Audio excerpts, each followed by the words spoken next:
was a real gap in the market for people who didn't know anything at all. So I knew how people felt when they went into an art class. We're joined by Genevieve Woodford from the Seasons Art Class here at the Businesses for Sale stand. You run a franchise that does art classes across the UK. Yes. And you've also used businessesforsale.com to find new leads. You were just telling me as well. Can you give us a bit of a lowdown on what the Seasons offers to customers and the offering that you guys have? Yeah, absolutely. So we are an art class that is primarily for beginner students. So we're sort of bringing more people into this market.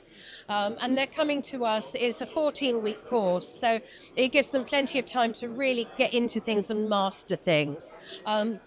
One of the things that I noticed as a non-professional artist myself was that there was a real gap in the market for people who didn't know anything at all. So I knew how people felt when they went into an art class. They had to learn about the materials they needed to use, the types of brushes because they all look the same, the types of paper, because that can make a huge difference. And so we set about creating an art class that would do exactly that. It was a way of people coming in and being able to use our materials and sort of try before you buy and learn about these materials before they even learned about doing art and all the techniques. And it just turned out to be really popular. And we cover 4 different mediums. Once people start coming back, we then expand upon those mediums. But when they're new, we do drawing, oil pastel, watercolour and acrylic because they're the most popular ones. And we've just always found it's a really popular course. We made the lessons a little bit longer so that people feel they can really achieve something. And it's just really well enjoyed by everyone. And it must be, because it's a series of classes that you kind of subscribe to, it must be quite a steady return on people's investment as well for franchisees, I would guess, because it's recurring. It is, because where it is quite a big commitment for students, a 14-week course, it means that your advertising costs are less and you're getting more money from each person than if you were running shorter courses. You've got to think of the cost of the bookings and all of those things. So it's actually quite a good way of doing it. And because by that time, those students have really bonded with their tutor and the franchise owner, it just makes them really feel like they're part of a club and they want to keep coming back. And how did you set the franchise up?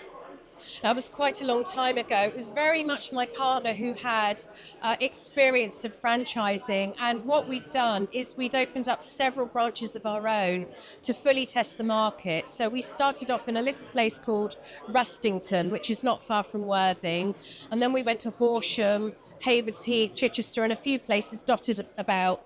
And we tried coastal places, villages, towns, cities.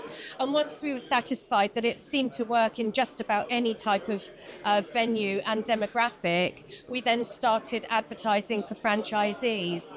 And that's how it all started. Yeah. And you were saying before we got on camera that you launched it with, you had an art class. You used to get things from an art shop, and then you launched it with the. It's actually a really lovely story. So before that, I wouldn't say I'm an artist per se. I'm more of a hobbyist, and I would go to the art shop and buy my own materials. And one day, the owner Leslie said to me, "Oh, Jen, I'm really sorry. I think I'm going to be closed soon." I was about his only customer, and I went home and spoke to Mike about it, and the two of them went off for a drink. And that night they came back and Mike said, "Right, here's what we're going to do." And the two of them had come up with this wonderful plan that we were going to together start art classes. He would supply the materials he hadn't been able to sell.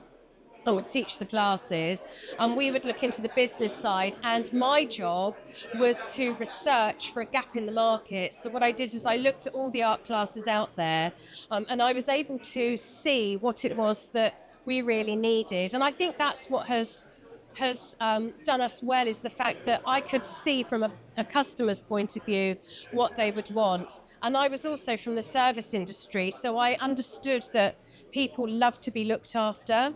And so I volunteered myself as a class assistant. And so I was basically like a waitress, and I would go around and make sure that they still had clean water.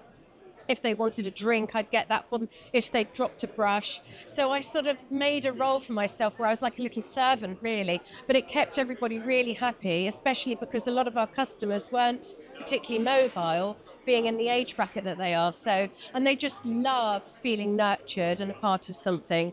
And from there, you've gone on to, did you say 100 and how many locations? There's did you say? 131 currently. Yeah, yeah. Yeah, amazing growth. And also, it's a nice story just using the materials that you have and using the resources that you have to kind of Yes. grow something new. And Yeah, yeah, it's because really everything impressive. had to be very much on a shoestring to begin with. So, it was great to be able to help the shop owner. By the way, his shop stayed open and he later retired. So everybody did well out of it. So it's a really lovely story.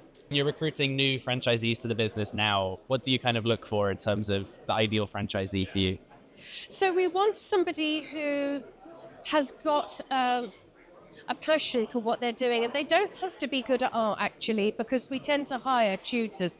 If they are arty, great, they can do it themselves. We would still want them to hire a class assistant, but we are looking for people who are willing to roll their sleeves up. It is the kind of thing where you do have to be involved.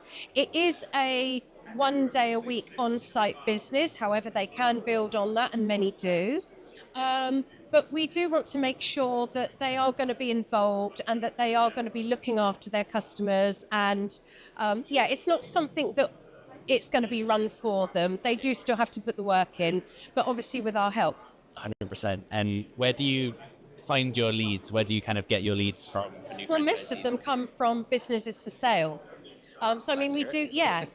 So, we do have our websites, we have advertised elsewhere, but this one has been the most successful. Well, we're glad that we could help you, and Yeah. it sounds like you've been very successful Yeah. growing it by yourselves. And yeah, amazing story. And thank you for sharing your time and your Thank your you. insights with us. Thanks.